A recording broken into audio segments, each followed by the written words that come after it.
Have you ever wondered why, on the path to pursuing excellence, anxiety and self-doubt still linger? In today's society, we are taught that only by becoming excellent enough can we live the life we desire.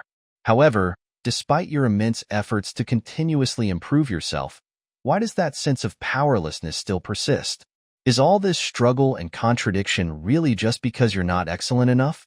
To give a direct answer, you may only be enhancing practical functions while neglecting the cultivation and health of your personality. Functional strength does not equate to a sound personality. You might excel in the workplace, but when facing inner vulnerabilities, you may find yourself at a loss. In the vast field of psychology, personality is defined as a person's unique and relatively stable inner state, profoundly influencing how we manage emotions, think about problems, and create happiness. A healthy personality is like an inner compass, guiding us through life's storms. A healthy personality needs little explanation. Its existence itself is a form of strength. But what we need to focus on are unhealthy personalities. The core characteristic of these personalities is a distorted or fragmented self, such as avoidant personality, narcissistic personality, borderline personality, etc. These labels are actually classifications of different types of unhealthy personalities after distortion, revealing an individual's psychological struggles and challenges.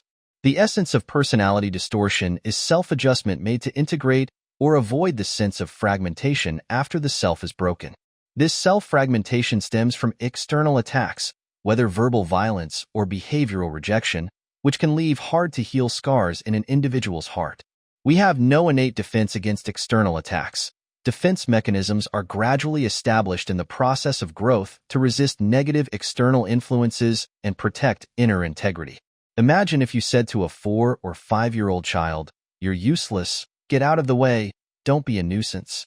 This simple sentence is undoubtedly a heavy blow to the child. The child will immediately feel discomfort, with emotions of grievance, shame, and anger arising spontaneously. These negative emotions are like invisible bullets, constantly spinning and tearing in their heart, causing temporary self-rupture.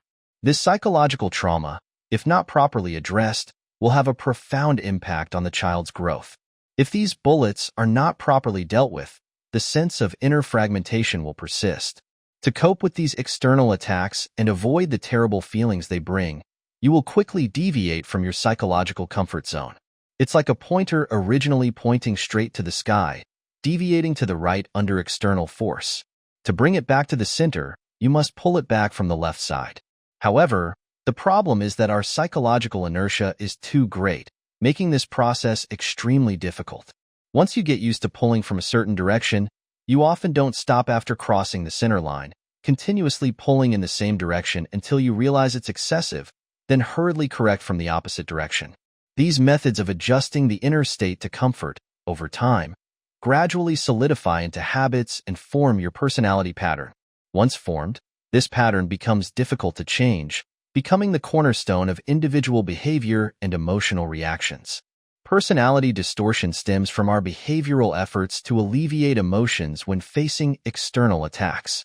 Taking a few typical personalities as examples can help understand this process more intuitively. Suppose you're in a long-term bullying environment. To avoid being bullied, you might choose to please others, make them happy, thereby avoiding or terminating potential attacks. This pattern, when solidified, forms a people-pleasing personality, where the individual often takes a passive and sacrificial position in relationships. In another scenario, you worry that releasing your dissatisfaction and anger might lead to adverse consequences, so you continuously suppress yourself, smiling on the surface but full of resentment inside. Once this pattern solidifies, it becomes a passive-aggressive personality, where the individual oscillates between suppression and rebellion, struggling to find inner balance. There's another situation where you extremely lack a sense of self-worth, crave attention from others, excessively make dramatic gestures to seek others' attention, or gain a sense of self-worth by playing certain roles. When this pattern solidifies, it becomes a histrionic personality, where the individual gradually loses self in the process of seeking recognition and attention. By now, everyone should have a deeper understanding of personality. Achievements, money, skills, career, education, marriage, etc. These are all a series of functional characteristics developed to adapt to society.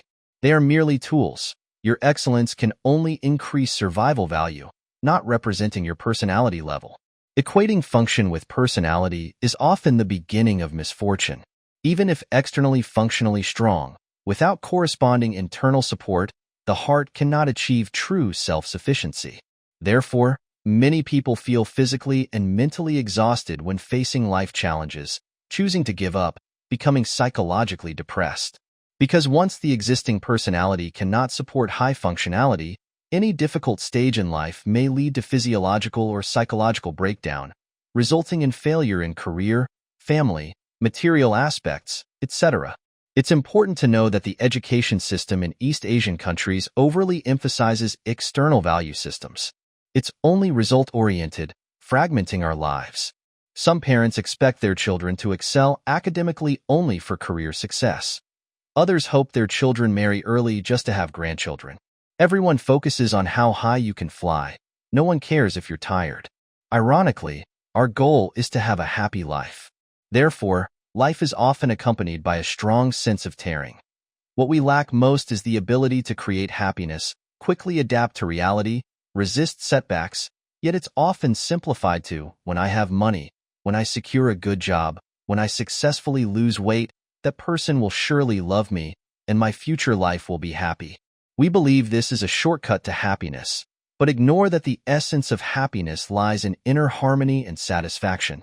However, many seemingly excellent people, once entering intimate relationships, facing lovers, children, parents, their essential personality is exposed, becoming anxious, easily manipulated, unable to love themselves, full of fear and insecurity, feeling powerless as if all efforts instantly reduce to zero. This is because intimate relationships are a mirror of personality health, revealing our true inner selves. Over time, learned helplessness sets in. Indeed, no matter how hard I try, I can't get what I want. Little do they know, the problem lies in the direction of effort. What should be perfected remains imperfect, what shouldn't be held onto is tightly grasped. This mindset traps individuals in a vicious cycle, difficult to break through.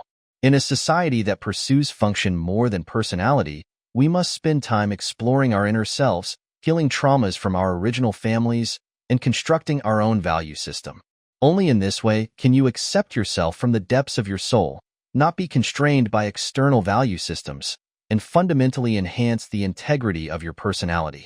A healthy personality is the cornerstone of a happy life. Many times, you don't have to pursue excellence to have a complete life. Happiness is contained in ordinariness. The key lies in inner harmony and self-acceptance. While continuously pursuing external achievements, don't forget to listen to your inner voice. Reconciling with your true self is the way to find true happiness and satisfaction on life's journey.